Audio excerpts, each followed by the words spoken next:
I appreciate you, Poppy and Jim. Thank you. It was a tough night for many people, but we're really proud of the race that we ran, and we're excited to keep making progress on the issues that so many Americans have come together to say that, you know, we need to actually improve people's lives here on the ground.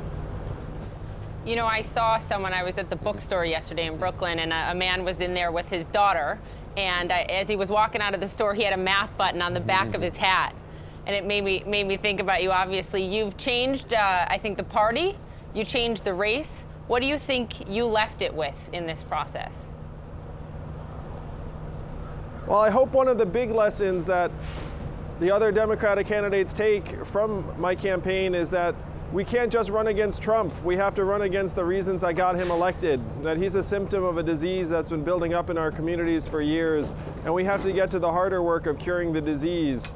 Too many Americans do not feel like there's a place for them in the 21st century economy that is transforming before our eyes, that we need to start rebalancing the most extreme winner-take-all economy in the history of the world and put more economic resources directly into families' hands. Okay, you're out of the race now. Who is the Democratic candidate best able to do that, to counter not just Trump himself, but Trump the message in the general election? Are you endorsing anyone?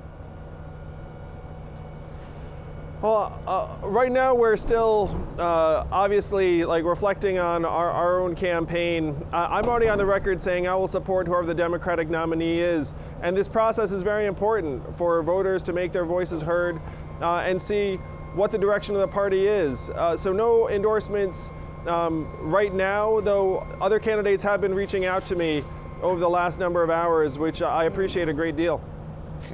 Andrew, I think many people discounted you way too early. Many people didn't think you'd make it this far. Are you going to run again?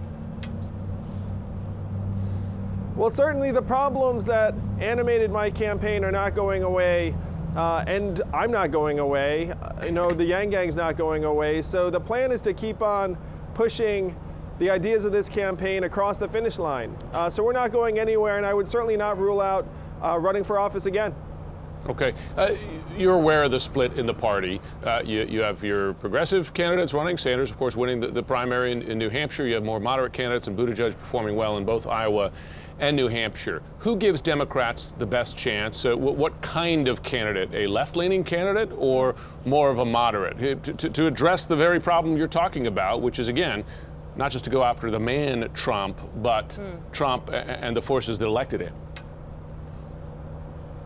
Well, I genuinely think that the spectrum that we've come up with for left-leaning versus moderate, capitalism, socialism, the entire thing is really out of date. We never anticipated that technology would come along that could do the work of thousands of people in a matter of minutes. There's a friend of mine who said something I thought was really apt. He said, "We never knew that capitalism was going to get eaten by its son, technology." So to me, the labels are not very useful. We have to try and push our market economy to a point where it's actually built around making us and our families stronger and healthier and not maximizing the bottom lines of these companies. I don't know if that's a moderate, centrist idea or a left-leaning idea, but that to me is the future.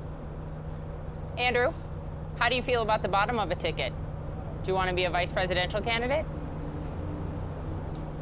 Well, I would certainly be honored to serve as someone's running mate. I'm already on the record, too, saying if I can solve these problems as someone's vice president, a member of an administration, we just need to start solving these problems for the next generation, and I'm happy to do my part. I'm also happy to do my part to campaign for the nominee and beat Donald Trump in the fall. Andrew Yang, thank you for your time, and also just want to say thank you to your wife for coming out a few weeks ago so bravely in that interview with our Dana Bash about what she endured and the sexual assault. I think she helped countless women in this country, so our thanks to her for her bravery as well. We'll see you soon.